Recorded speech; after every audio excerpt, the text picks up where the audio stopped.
Oke, di sini saya akan menjelaskan sensasi. Sensasi itu apa sih kalau menurut kalian? Nah, di sini saya akan menjelaskan sensasi merupakan tahap pertama stimuli mengenai indera kita. Sensasi juga merupakan proses manusia dalam mengenai informasi sensoris. Menurut Dennis Kohn, sensasi adalah pengalaman elementer yang segera atau yang tidak memerlukan penguraian verbal, simbiosis ataupun konseptual, dan terutama sekali berhubungan dengan kegiatan alat indera. Nah, di sini ada juga beberapa jenis sensasi yang meliputi indera penglihatan, indera pendengaran, indera peraba, dan indera penciuman.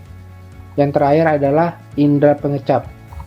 Nah, di situ juga ada faktor yang mempengaruhi sensasi. Ya, dari salah satunya itu kekuatan sinyal, sifat-sifat tegas atau pekerjaan, harapan individu, konsekuensi yang berupa penghargaan atau hukuman, norma, standar, ukuran yang dikenakan individu. Mungkin sampai di sini dulu untuk penjelasan sensasi. Mohon maaf kalau ada kurang lebihnya.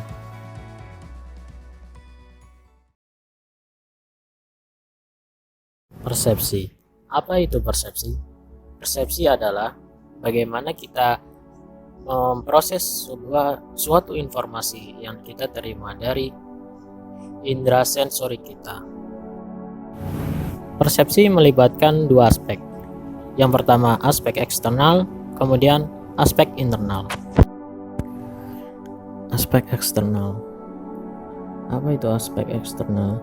Aspek eksternal itu hal-hal yang mempengaruhi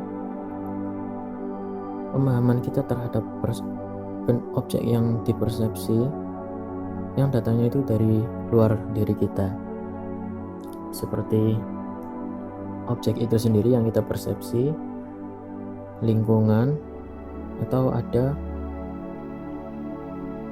objek yang menghalangi persepsi kita terhadap objek yang hendak kita persepsi. Misalnya kita melihat buku yang seharusnya buku itu bisa kita lihat,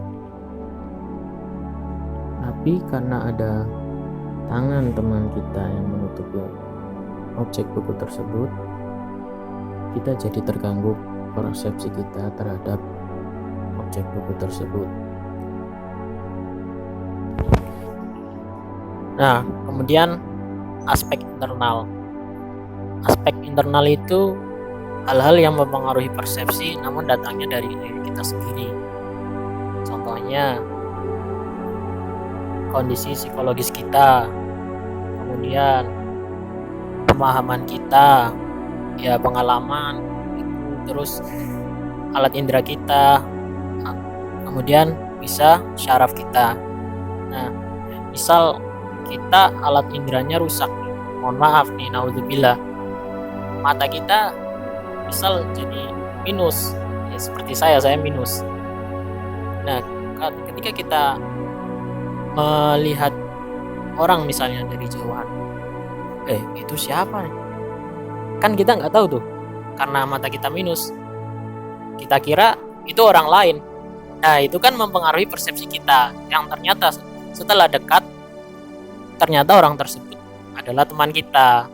Nah, itu salah satu yang mempengaruhi persepsi kita.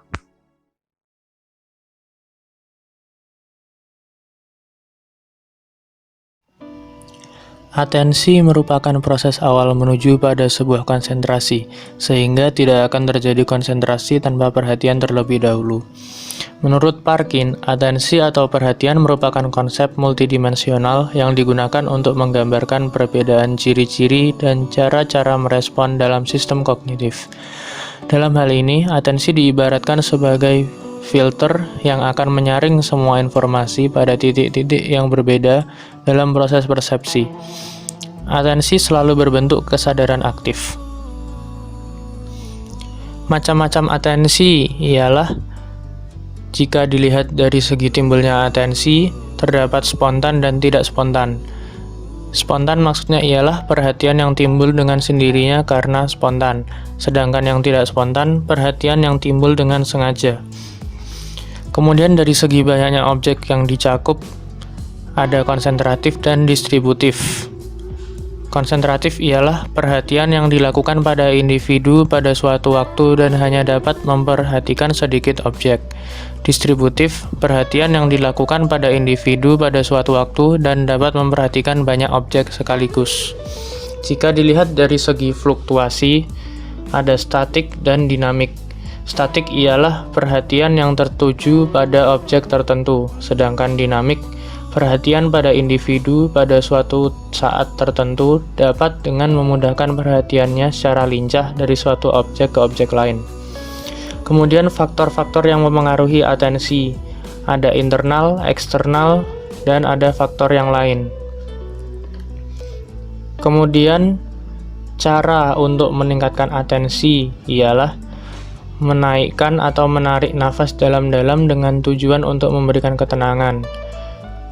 Kedua, dengan menambah pengalaman dan belajar, dengan banyak berlatih dan bertanding dapat meningkatkan keterampilan, percaya diri, dan kemampuan mental bertanding. Ketiga, melalui self-talk, yaitu berbicara pada diri sendiri untuk meningkatkan semangat. Yang keempat, meningkatkan pandangan dan pikiran pada suatu objek tertentu agar menjadi lebih terpusat dan terfokus, serta membatasi jumlah yang diterima agar mudah diproses dan ditanggapi oleh rangsang dan panca indera, sehingga respon yang dihasilkan menjadi lebih baik. Yang kelima, dengan visualisasi diri, yaitu memunculkan kembali suatu hal, pengalaman, gerakan, kebiasaan tertentu, baik milik sendiri maupun orang lain. Yang terakhir, berpikir secara positif dan konstruktif. Kemudian ada ciri-ciri penurunan atensi. Yang pertama, membuat perhatian baru ke arah lain. Kedua, tidak terjadi tatap muka atau tidak terjadi komunikasi atau interaksi yang searah. Ketiga, terjadi perubahan tingkah laku di luar kebiasaan.